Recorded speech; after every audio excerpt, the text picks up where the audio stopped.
Although as Minister of National Defense, I had sighting reports of UFOs. I was too busy to be concerned about them at the time because I was trying to unify the Army, Navy, and Air Force into a single Canadian Defence Force. And that itself was a kind of battle to the finish. So this was not high on my agenda. But about 10 years ago, I started getting interested due to a young man from Ottawa sending me material on the subject. I told him I was too busy to read it, but he had confidence that someday I would.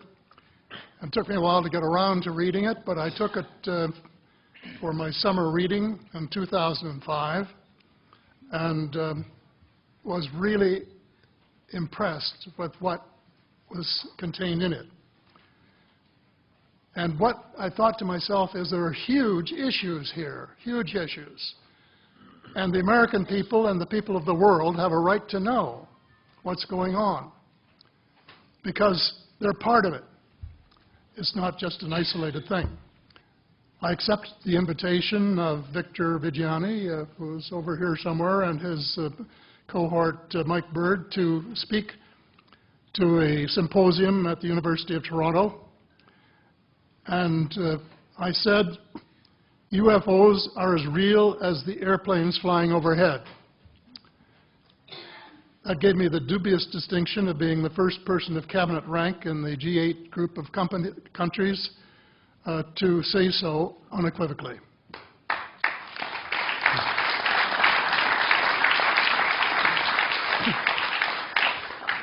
In the 1960s sometime, it was a flotilla of UFOs headed south that crossed into NATO territory in Europe. And the Commander-in-Chief of the Supreme Allied Headquarters in Europe was naturally very shaken. Fortunately, or maybe divine providence, before the panic button was pushed, the flotilla turned around and headed back north. Obviously, they had thought maybe they were Russian, and they were very concerned about it. Anyway, an investigation was launched into this whole subject, and a document was prepared which concluded that at least 4 species had been visiting Earth for thousands of years. And this is my own view at this stage as well. So, except for that, there are just a couple of things that we've talked about that I'd like to refer to. And one was that we were referring to them as they until this morning when Linda Moulton Howe, I think she was the first one, actually named 3 different species. I don't think we can any more refer to them as they because they're not an amorphous mass. They are different species and consequently may have different agendas. I don't think we can say that they all have the same agenda any more than we could say that the United States, China, and Russia had the same agenda. Our real interests may be very similar, but as of now, our perceived interests are still quite far apart. One more observation before I begin what I want to say, and that is that we spent quite a bit of time talking about the 66-year-old cadavers. And I was glad to have Linda this morning finally say that there are live ETs on Earth at this present time, and at least 2 of them probably working with the United States government. The other species that I learned about not too long ago was called the tall whites. And this is when Paula Harris broke the story just a few years ago. And through her good offices, I had the chance to talk for about 3 hours with former Airman Charles Hall and listen to this absolutely fascinating story of how he was working with, first of all, he was scared out of his skin, but after that, when he got to know them, how he was working with, and finally they became to trust each other and have a good working relationship with the tall whites at the gunnery range at Indian Springs in Nevada, and these tall whites were living on United States Air Force property and working in cooperation with the United States Air Force and sharing technology with them. He wrote a book, incidentally, called Millennial Hospitality.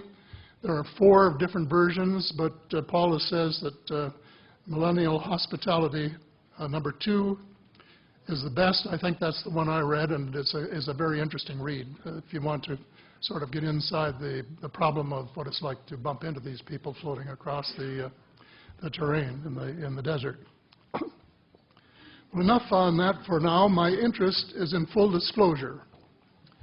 And my only caveat is I think probably I would say 95 to 98% full disclosure. I know of 1 or 2 things that I'm not sure should be in the public domain, at least yet. They will be someday, I'm sure, but not maybe immediately. But just as children survive the idea of the Tooth Fairy and Santa Claus when they become adult, I think that tax-paying citizens are quite capable of accepting the new and broader reality that we live in a cosmos teeming with life of various sorts. The fact that some other civilizations are more advanced than we are may be humbling. It exists, and it's being kept secret by the same vested interests who control our destiny. Who are these vested interests, and what are they up to? Well, Senator, you were talking about a military junta.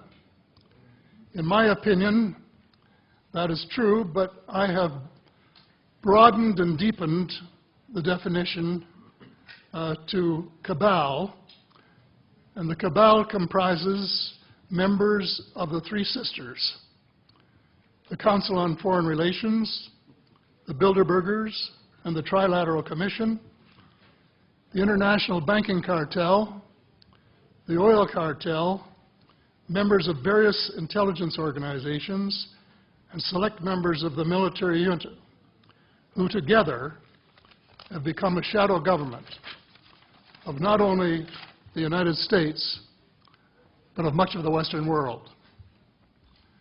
The aim of the game is a world government comprising members of the cabal who are elected by no one and accountable to no one. And according to Mr. Rockefeller, the plan is well advanced. Does this help you to understand why our civil rights are being taken away from us? I say us, because Canada too is included in the grand plan. So here we are more than a decade later fighting another war that can't be won. There is no country on earth powerful enough to protect its citizens against fanatical hate, as we learned from the Boston Marathon. And the mere attempt to pursue the impossible pits neighbor against neighbor and the state power structure against everyone. All of the freedoms won by the millions of men and women who fought and died in World War II are being flushed unceremoniously down the drain. The only hope of peace is a negotiated settlement. This will require a paradigm shift in American attitudes. It involves a de facto renunciation of the plan for a new American energy and the adoption of a pledge of cooperation with all humankind to build the kind of world which we are collectively capable of. Young people everywhere need to be challenged by a noble cause. They need to be involved in arresting global warming, creating a banking system that is just and sustainable, and lead the way in the transformation to the new reality that we have to live in harmony with our celestial neighbors, as well as seeking peace on earth.